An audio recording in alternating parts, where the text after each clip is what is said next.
Hello everybody and welcome back to Crack Build Play. This week we have another deck build video. Similar to last week's, we're going to be opening Duskmourn play boosters. A little bit different from last week's video. We are going to be opening just the booster packs this week, no pre-release kit. So if you're interested in seeing what the contents of a pre-release kit are or what it looks like to build one of these sealed decks from a pre-release kit, go and check out last week's video in the link in the description down below. So we're going to jump right into opening up these packs and getting the deck built out and eventually going through some test hands. But first I wanted to talk a little bit about the draft archetypes. It didn't do that in the first video or last week's video. We talked a little bit about what some of the returning mechanics are and some of the themes, but I always feel like it's good to understand what the draft archetypes are, to know where you should be looking, what mechanics you should be looking at, what types of playstyle you should be looking at across the different sort of two-color card combinations in this case for this set. So, as far as draft archetypes go, we have blue-white is Eerie Tempo. That is mainly focused on the Eerie mechanic and enchantment. So whenever the Eerie mechanic, again, is whenever an enchantment enters or you unlock a room, and a room is a new card type in this set, there's something happens, similar to Constellation from Theros, if folks played back then. So there's a lot of enchantment synergies, similar sort of Enchantress playstyle. Want to get enchantments into play, get rooms into play, unlock doors, and mainly in a tempo fashion, trying to sort of outpace your opponent, not from an aggressive perspective, but take care of some of their threats, attack with flyers or evasive creatures, things like that. Blue-black is Eerie Control, so again, same Eerie mechanic, but a little bit more control-y, based off of some of the more removal options that you have in black. Black-red is Sacrifice, and I think if you watched the last video, that's where we sort of leaned into a little bit with our Mardu deck, our black-white-red deck. There's a lot of good Sacrifice synergies across those three colors, a lot of good opportunities to make little creatures that you can sacrifice or tokens that you can sacrifice for value for other purposes, but it's also a good a core mechanic for black and red. For red and green, it is Delirium Stompy, according to Wizards. So that's really focused on that, again, the returning Delirium mechanic. Get your graveyard filled up. The cards in red and green have a lot of that Delirium keyword that do something when there's different card types, 4 or more card types amongst the cards in your graveyard. Some even, I think, 1 or 2 have sort of a second level to that if there's 6 or 8. I can't remember exactly. But basically filling your graveyard and start using that graveyard for value either on your creatures in play or from the graveyard itself. Green-white is Survival, so that has most of the creatures that have the survival mechanic, which all do something when you go into your post-combat main phase with that creature tapped. They either draw cards or create tokens or give you some sort of useful value. Black-white is Reanimator. Again, we saw a little bit of that last week with some of the reanimation spells that we had. So the Sacrifice theme and that Reanimator spell across those, or that Reanimator theme across those 3 colors was really sort of at play in the deck we built out of our pre-release kit, but really some good or strong Reanimator capabilities, big creatures with enter the battlefield value or leaves the battlefield value or dies triggers, really getting those that value through your graveyard back and forth, or creatures going back and forth from your graveyard. Blue-red is Rooms, so really focusing, instead of focusing on the enchantment side like the Eerie tempo and control decks do, Rooms is really all in on the room opening and unlocking the doors as a strategy, and there's some room payoff cards in the common and uncommons and even some of the rares in those colors. Black-green is Delirium Grind, so similar to black-red with Delirium Stompy, this is a little bit more focused on, again, you can pull some of the black for recursion, you can pull some of the green having value directly in your graveyard, and I think it's just a more control-y, more sort of taking the long game approach as opposed to that red-green. Red white is aggro, and this is something that I think in draft for sure, and maybe a little bit less so in sealed. If you can get that aggro engine going, if you can get something in a really strong deck in red white, and you can win fast with this within this format, there's a lot of opportunities to get in low to the ground creatures and do damage right away in red and white. And then finally, green blue is Manifest Dread.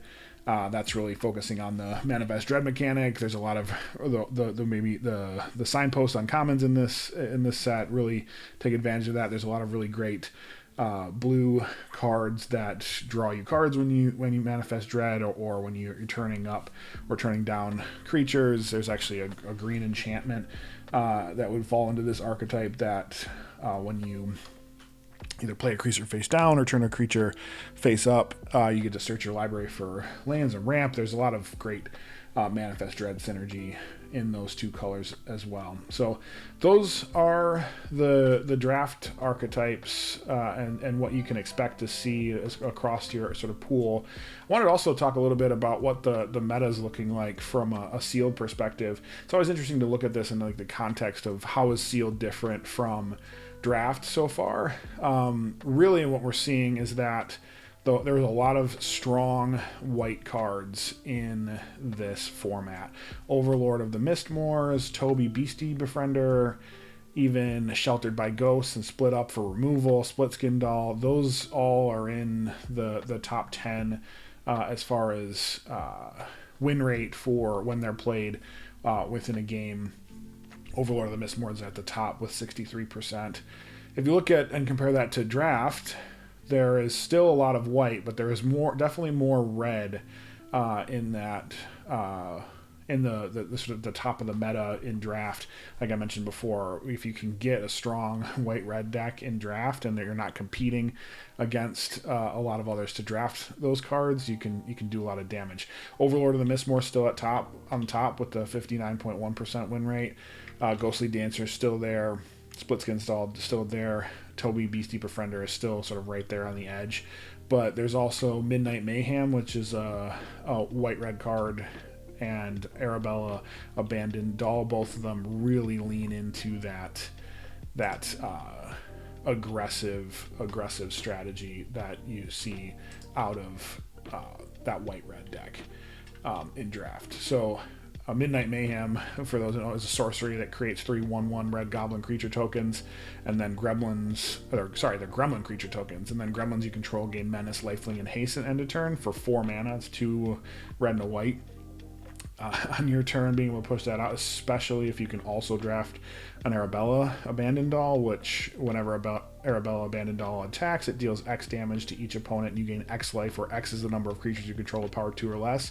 So in that case, you just made 3/1/1s, so you've got 4, that's 4 damage and 4 life gain. That's a big swing in that aggressive deck. It really plays low to the ground for sure.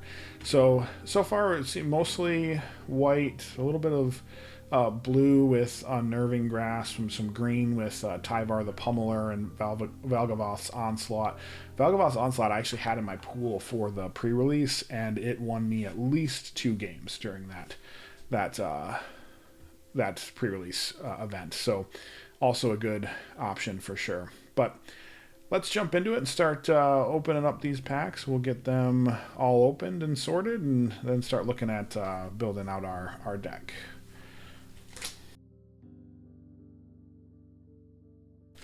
So just opening those packs, some of the things, and always interesting when you're opening up different pools. These are definitely Japanese or non-US printed booster packs. I can always tell because the order of the cards is different. So these always start with the token and the rare and go sort of backwards from what I'm typically used to for the I think the ones that are printed in the United States. So it's always funny when you start opening these packs. But we'll start getting these sorted again.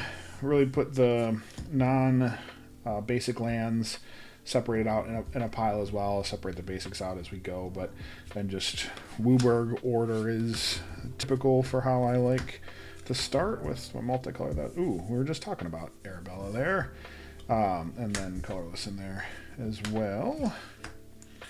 I'm kind of really hoping I can play some color combinations that I haven't been able to play yet, but we will see.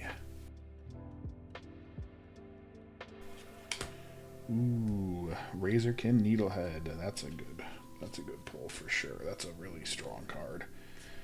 Ooh, and a Norin. Interesting. All right. So far this has been a fun pool to open. I don't know what the deck it's going to look like to be, but we'll keep moving down here and opening these packs. All right, so we got them all sorted out. Let's see. First of all, I got 2 Terramorphic Expanses and 4 dual lands out of that pool. Only 3 basic lands, which should be useful for fixing. Obviously, the Gloomlake Verge is the most effective out of those, but having 2 Terramorphic Expanses, you can almost play whatever colors you want and be able to get into the colors that you need in your opening hand. I'm gonna start a little bit differently and take a look at what I've got in multicolored here. So Peer Past the Veil is also very good, especially if you're going in that Delirium strategy. But Arabella Abandoned Doll, that coupled with some of the other stuff that I think I saw in red, we're gonna put those on the short list. And a Ghostly Dancers. Wow, some strong cards in white. I think we would be hard pressed not to go, at least in some way, with a white deck. I think I'm seeing these cards right here are probably pretty good for something in red and white if we can get the rest of this aggressive strategy going. But let's take a look at blue. Glimmerburst is another card that's on sort of that top list, being able to draw cards and create an enchantment creature, especially when you're looking at a lot of other cards that have eerie or enchantment synergies. That's proven to be a pretty strong card. This is a unlike my last pool. I think this pool actually has a lot of good cards in it, so it's going to be interesting to see what I decide to go with here.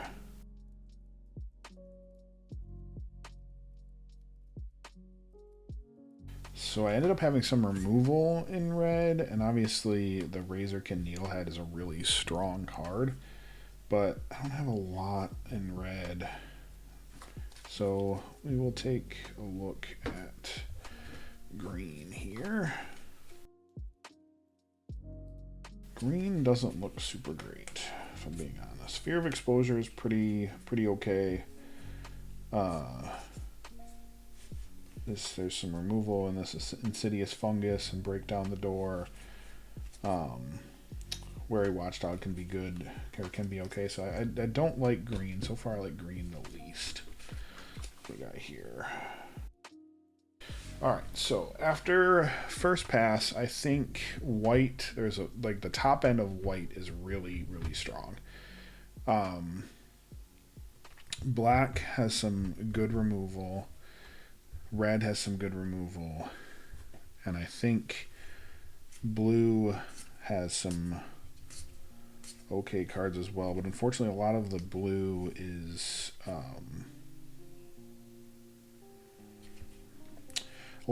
enchantment based, and I don't know if there's enough enchantments across the others without using some bad cards. So I do have 2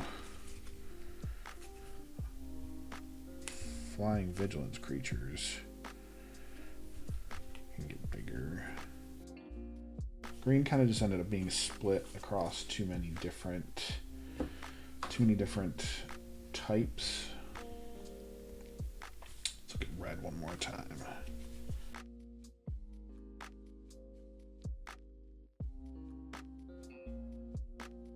I think there's just too much value in white to not go that way, so now I'm just trying to decide.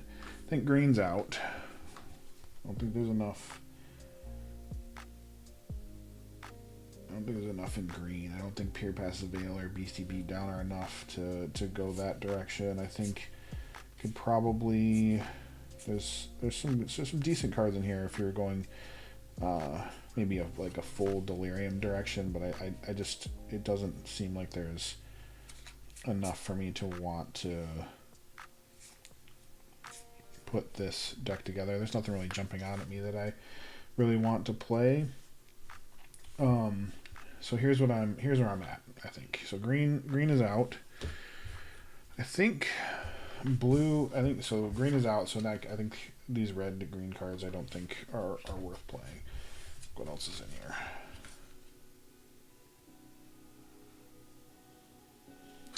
I don't want to play that either, so we'll have these here. I'm stuck between here, like with these, sort of going with Esper, going with Mardu again, or going with sort of Jeskai. I don't think I can turn down a lot of the really great removal that I have in black. There isn't a ton of removal in blue. This Glimmer Burst and some of the... No, actually, now that I'm looking at it again, I don't think I can go blue. So now I just need to decide whether or not I want to go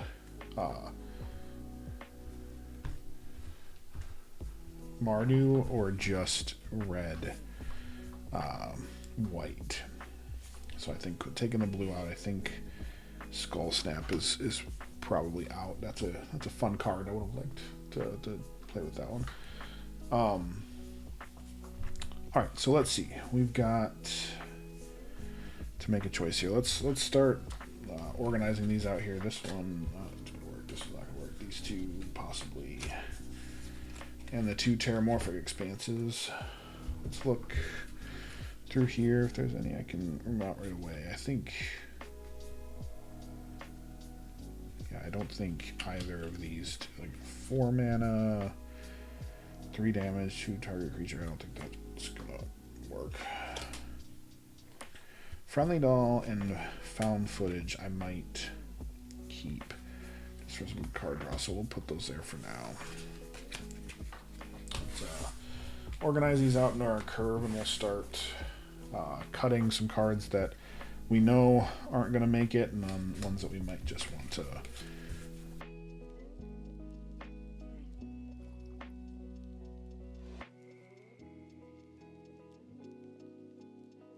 After sorting all of those out, I want to go back and take another look at blue.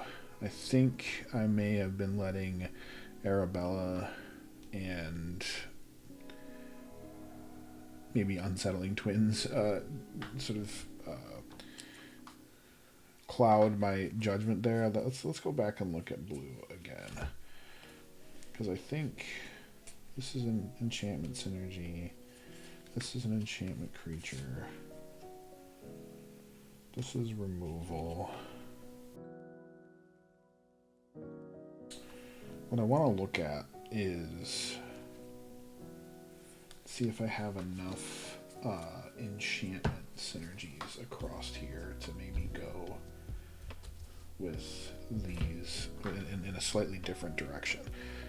Because I have the Ghostly Dancer, it's a really, really strong card. I'm gonna take a look at what does my makeup of sort of 2 mana creatures, and maybe I cut out, maybe I just go Esper enchantments instead. So let's take another look at this. I can still keep the removal. I lose out on, what do I lose out on? I lose out on these cards here. Yeah, so looking at it now, I don't think I have enough creatures with power 2 or less to really take full advantage of Arabella. So I think what I'm going to end up doing is swapping out taking out the red. Let's take a look at that again. Take out the red here and putting in the blue and see what that does to our deck here. I think I sort of have a similar curve. I don't have any 1-drops, which is fine. I only had Norn really before. I think I have a similar sort of curve, but in this case I can go with an enchantment theme and really take full advantage of that ghostly dancers and not lose out on a ton from red. So I think I lose out on, there might still be an option to splash red. If I splash red, what does that open up? If I go 4 color, I do have the right, unfortunately I do have the right, oh, in that case I gotta bring back this guy here. I do have the right fixing, I think, to do something 4 color. I just think that feels absolutely insane to do.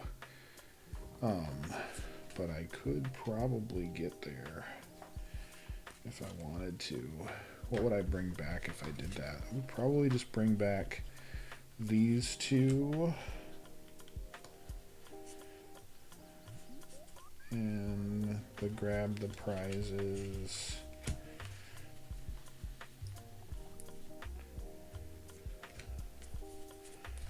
Let's maybe look at that real quick.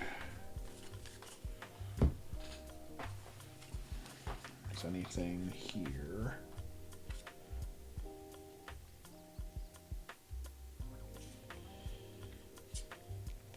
There's more room synergy. You know what? Let's put them in here and see what the best cards are, and then we'll let that decide.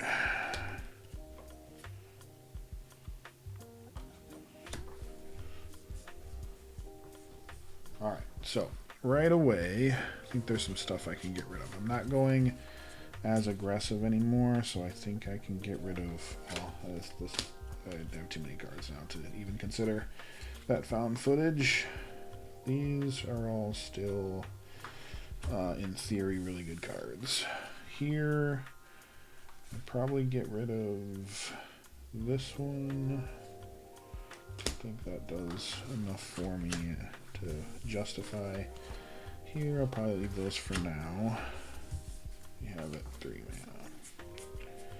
So we've got removal, card draw. Don't think Crack the Skull makes a cut anymore. More card draw, more removal, more card draw. But these are all rooms. Removal. So these are probably for sure. These are probably a maybe. Let's see what we got here.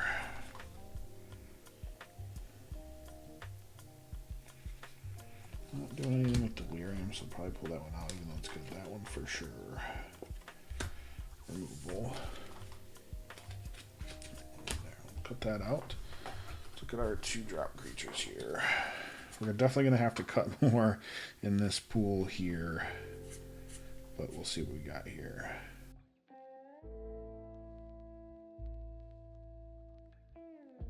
Yeah, gotta cut a lot. Gotta cut about 13 cards.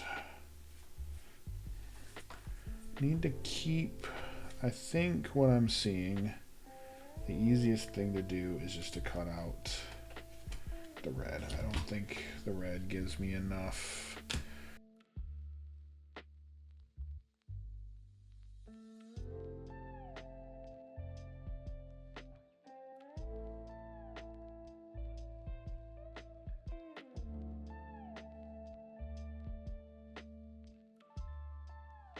Alright, so I think we're down to the last couple of cuts here.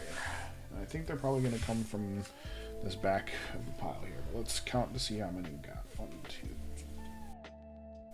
So we've got 27 cards. I need to cut about 3 more. Let's go through what these are all going to do for me. So this is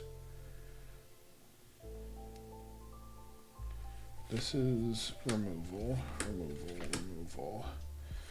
This is protection and an enchantment. This is removal. This is card draw. This is removal. I think I can actually get rid of this one. I think I have enough removal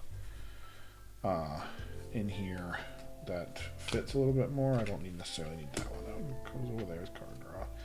Creates a glimmer. There's 2 more removal and a lot of removal. So it's definitely going to be on the control side. So here's creature. There's creatures with enchantment synergies and ones without, I guess. Eerie. This is an enchantment, so that one doesn't have any enchantment synergies. Is an enchantment.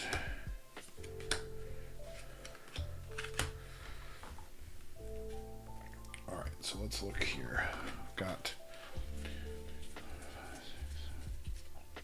a lot of removal.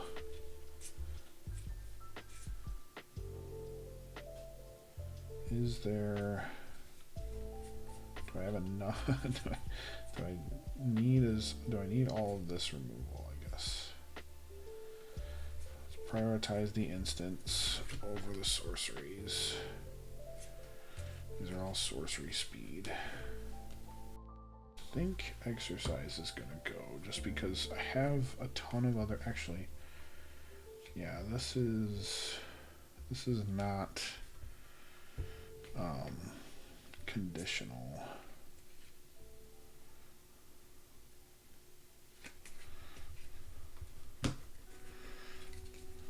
Look at this. This doesn't have any. These don't have any enchantment synergies. These are definitely in there. This is just a 2/1 flyer for 2. I think is not terrible.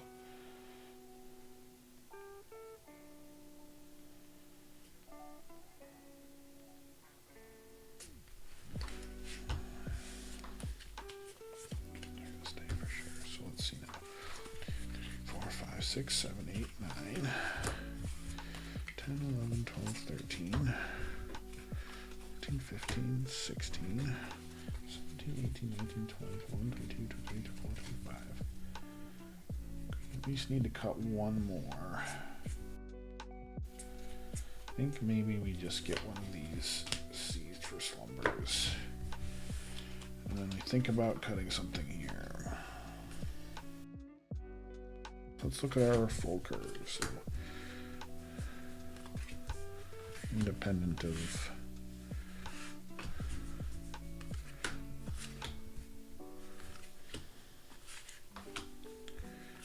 when we'd cast it so that we can see what we're at curve-wise.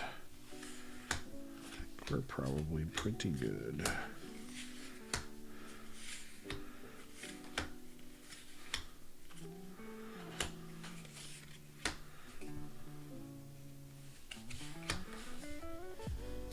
I'd say we're, again, probably a little top heavy, but that's probably okay. I think we've got some removal early on in the game, set us up into some of our enchantment creatures and enchantment synergies. Got good fixing for all 3 colors. I think this is probably the way to go. So let's leave it up. We'll talk a little bit about some of the other directions could have gone with this pool and some of the cards that we didn't get to play that maybe would have been impactful out of this card pool.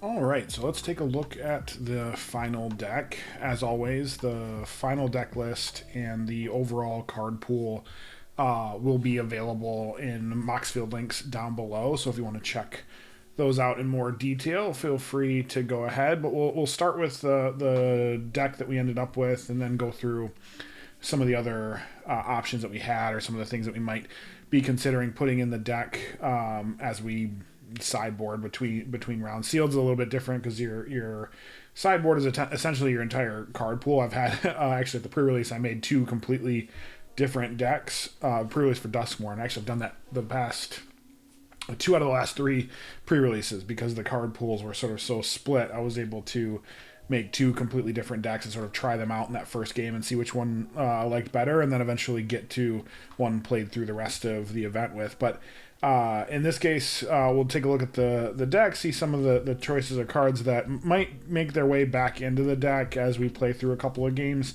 and then look at some of the different directions that the deck could have gone if we made some slightly different choices or wanted to play in a slightly different direction. But again, we'll start with our final deck here, and really the main reason why I ended up with the sort of overall direction that we went with in the end there was really around Ghostly Dancers. It's such a strong card, 2/5 flyer, being able to return an enchantment from a graveyard to your hand, or even unlock doors to rooms that we control. We don't have a ton of rooms in the deck. We've got more just traditional enchantments or enchantment creatures than we do rooms, but having that option is really, really great. And then also being able to create 3/1 flyers whenever an enchantment enters or we unlock a door to a room. It's just a really strong card. It's been up there in the meta for this limited environment, both in draft and in sealed. So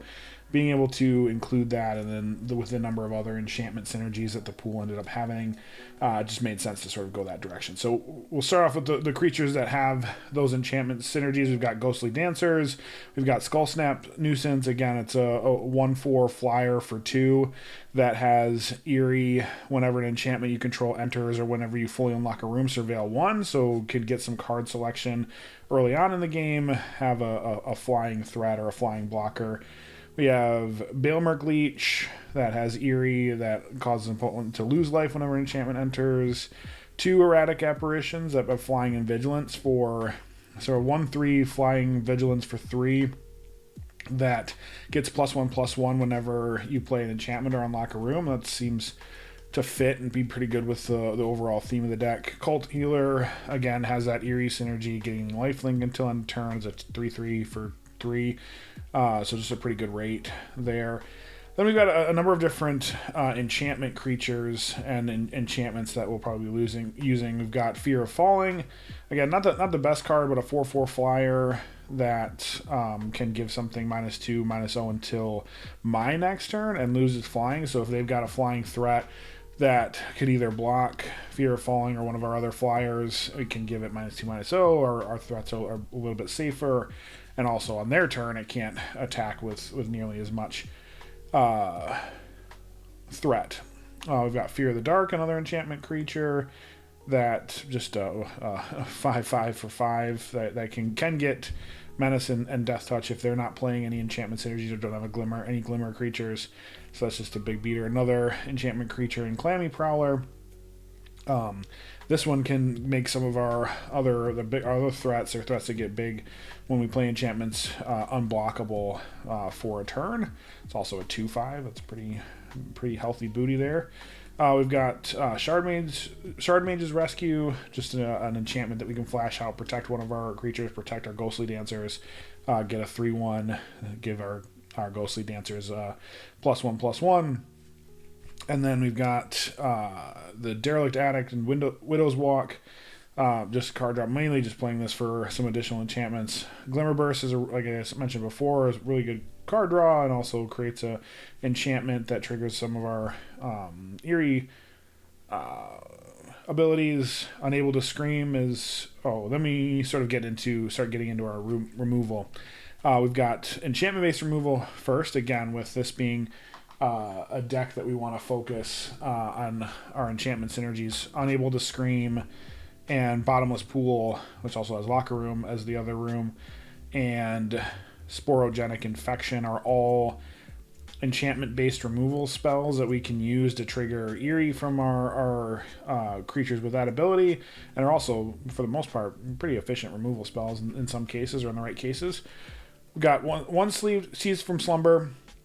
We do have another Seize from Slumber. I'll talk about that in a little bit that we did cut. We've got Final Vengeance, 2 Withering Torments, a Murder. Those are our removal. So overall, we've got quite a bit of removal. We've got 1, 2, 3, 4, 5, 6, 7, 8 removal spells in the main deck. All pretty efficient removal spells. The Final Vengeance can allow us to get one of our rooms in the bin. If we've already unlocked both doors and don't have a static ability, we can get it in the bin and get it back with Ghostly Dancers when another enchantment enters. Be able to play that room again, get some of that value again. I think that is really helpful, along with exiling the target creature. Again, with a lot of the recursion and the ability for the graveyards to matter in these decks, being able to keep a card out of the graveyard can sometimes really be impactful, or has been impactful. Then we just got some creatures to sort of round out our deck. This is an area where I think at least 3 out of the 4 of these could get swapped out with some of the other cards that we were sort of near the last cards that we cut, or almost made it into the deck. But I like the idea of having a big flying trampling creature at the end that also can help remove some creatures off the board. Again, do have to sacrifice a creature and enchantment. Most likely going to be sacrificing an enchantment, again, that we might be able to recur with Ghostly Dancers. This Piranha Fly is a flyer. It's a 2/1 flyer. It's a piker that flies. That I think there's an opportunity just to get in some damage early on. Again, it does enter tapped, so it's not the best creature. This one was definitely on the cut list for a while. Unsettling Twins is just a good card. Getting 2 bodies for 4, being able to hopefully manifest one of our creatures, maybe even our Vile Mutilator, so that we can turn it face up. Even without having to sacrifice anything on our side if we don't have anything good to sacrifice. I think it's just a good card. If you're in white and you have an Unsettling Twins or one or more Unsettling Twins in your pool, you're probably going to consider putting them in your deck. And then Shroud Stomper. This is another one that was at the very one of the last cards I was considering cutting, and it probably might get swapped out for something else. It's 7 mana. That's probably too much, but we're going to be pretty controlling here. There's going to be our games are probably going to be pretty grindy, and by the time we get to that point, just being able to slam this down, opponent loses 2, we gain 2, draw a card, give us another option, and then every time you attack, you get to do the same thing. Hopefully that can help close out games if we need it to. If we're in that spot, we're probably not doing our best, or the games are getting a little bit long, but I still think it's something we might be able to consider.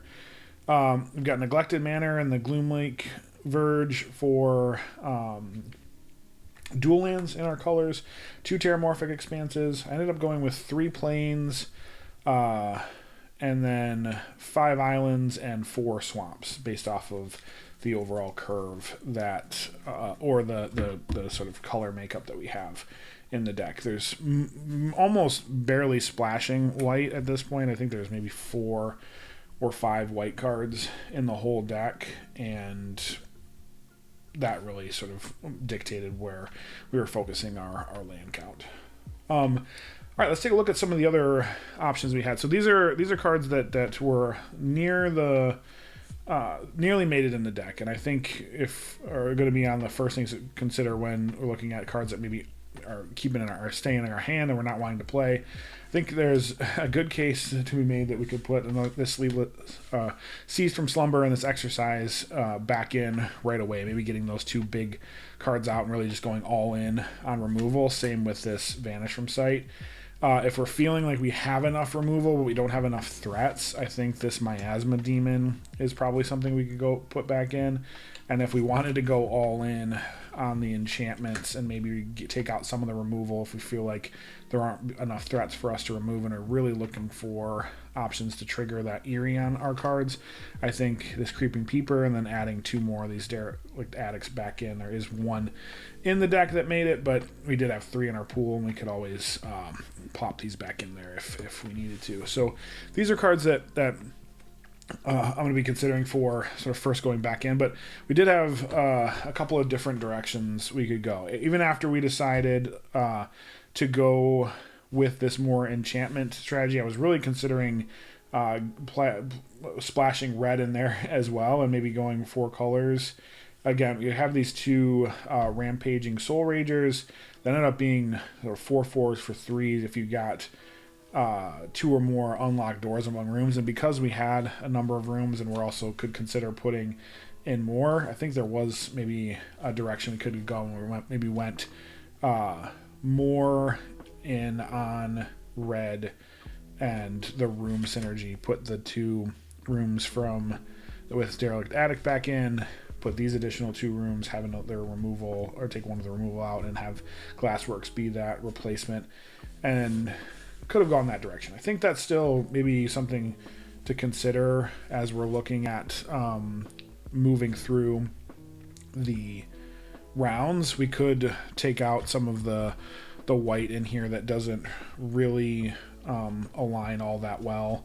Again, there's only a handful of white cards in the whole pool, and then go more towards that full room direction if we wanted. And then the other direction that we thought about going really early on was being something that was more low to the ground and aggressive, and that would really be focused around Arabella, Abandoned Doll, and her ability.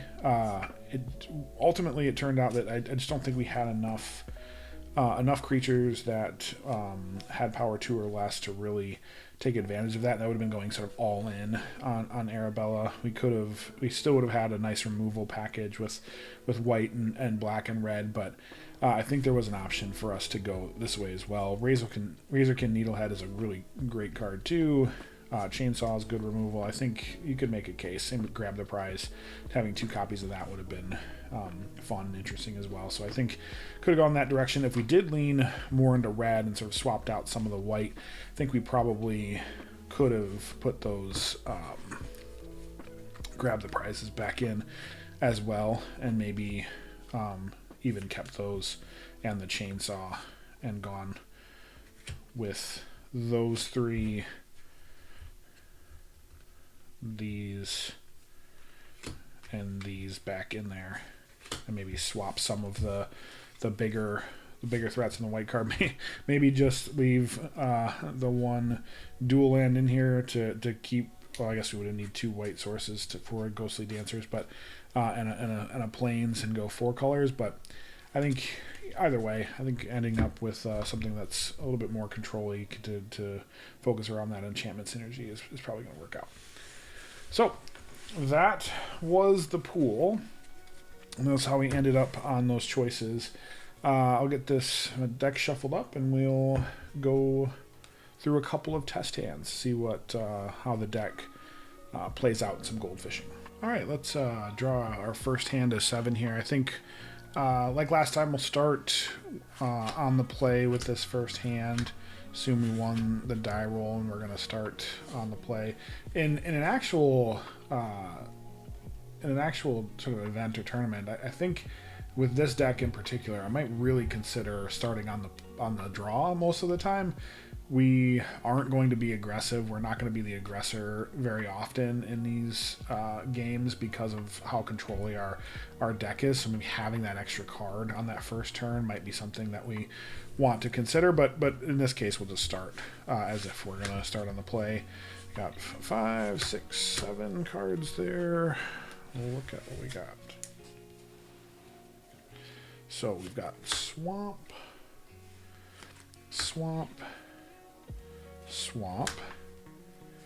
then Balemark Leech, Fear of the Dark, the Vile Mutilator, and a Final Vengeance as removal. I think, again, sealed, we can't be too picky.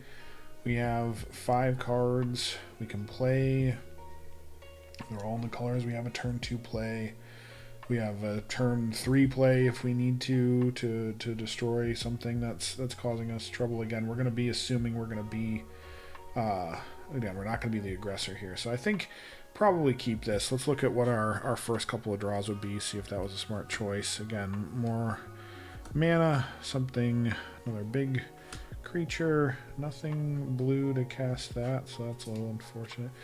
I think it ends up being an okay choice. We probably get outpaced that first game. I think that is a hand that I probably keep most of the time, but I could definitely see myself, depending on which game of the round we're in, throwing that back.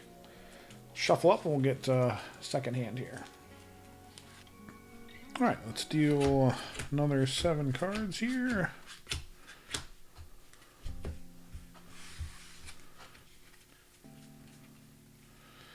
Well, here's a hand that I think we're gonna probably end up having to throw back. So we've got Terramorphic Expanse. We have a Skull Snap Nuisance, Ghostly Dancers, and a Vile Mutilator. And then we've got Bottomless Pool, Shard Mage's Rescue, and Seized from Slumber. I think no second land probably means we can't keep this hand, so we'll have to go to our second 7. I think, or sorry, second 7, playing too much Commander. We'll have to go to 6. All right, let's see what we get with our 6.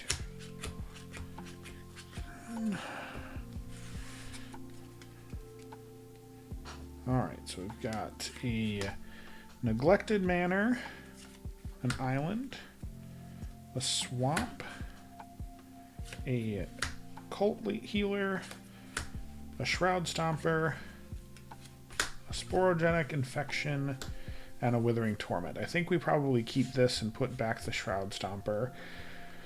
Leave our removal early on. We've got all our colors that we need. I think this is probably a keep at 6. We'll put the Shard Stomper back on the bottom of our library.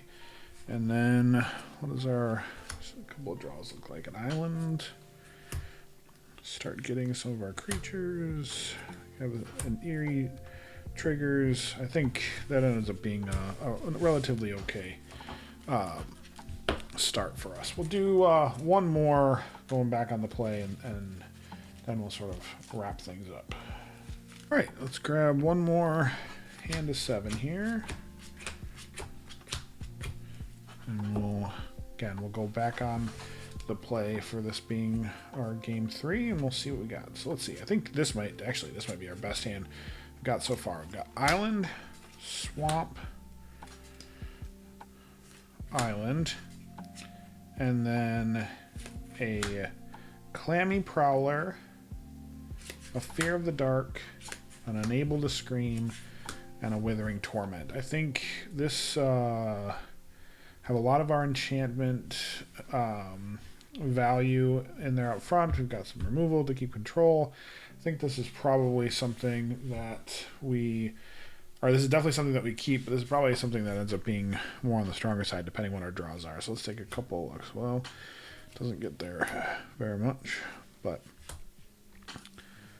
we end up being probably going to be removing a lot of creatures so we get to be able to play some of these big guys. But I think overall stays in that controlling space that we want the deck to be in.